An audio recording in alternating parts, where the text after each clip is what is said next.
For more on this, we're now being joined by Scott Lucas, live from Birmingham, a professor for international politics at the University College Dublin. Thank you so much for joining us on the show, sir.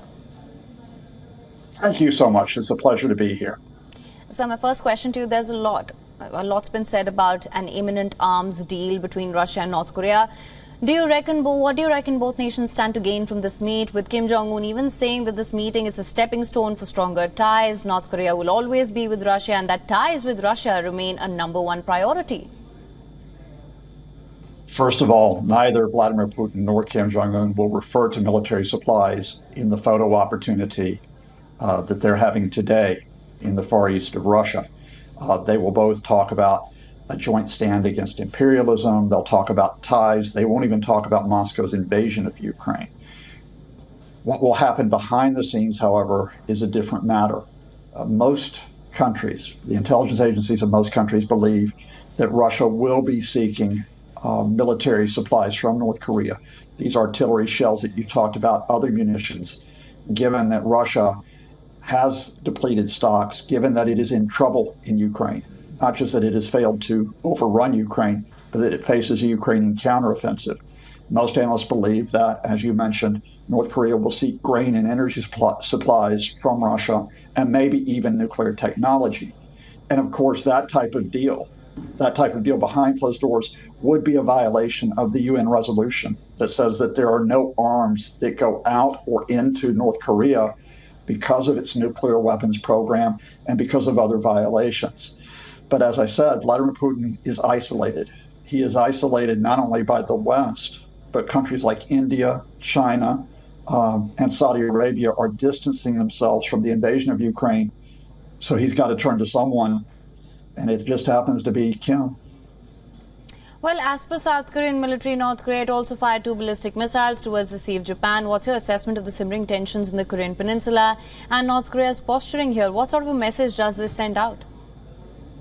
This is just a bit of chest thumping by North Korea, which happens to be timed for Kim's visit to Russia. Look at us, look how tough we are, look at the missiles that we've got. South Korea immediately takes note of it. So will Japan, so will other Asian countries. At this point, treated as just a bit of posturing by North Korea. We're not talking about North Korea launching military operations. It is all an effort by both Kim and by Putin to say, hey, look at us. We're really, really strong. Even if Putin happens to be weak in Ukraine and on shaky ground inside Russia, and even if Kim is weak inside North Korea, where there's a question of keeping enough food on the table, keeping enough oil for his people to survive, let alone what he can do with his military weapons. All right. So that being said, of course, as you mentioned as well, Western nations are cautiously tracking this meet as well. UN Security Council members have voiced their concerns. How do you see the relationship between the two evolving, and what sort of an impact do you think this will have on the war in Ukraine and also the international realm? Well, I think on the military front that even if Russia can get these artillery pieces and munitions from North Korea, it just simply tries to hold the line. I don't actually think it turns the tide on the battlefield.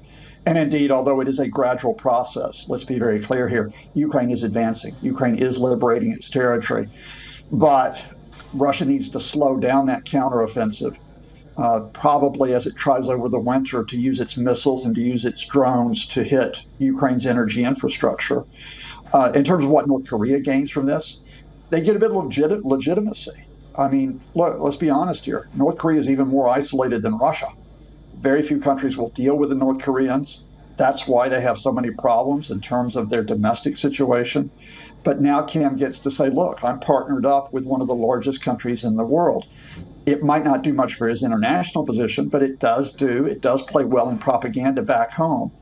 But I have to emphasize, I'm actually looking at what other countries do. So how does India, which is very, very concerned about an escalation, not just in Ukraine, but an escalation in Asia, how does India respond to Russia and North Korea making these military partnerships and these links? How does China respond? In other words, how do other countries respond to try to say, look, stability matters more, matters more than Moscow or than Pyongyang at this point? All right.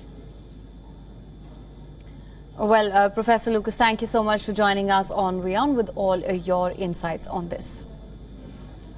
Thank you. WION is now available in your country. Download the app now. Get all the news on the move.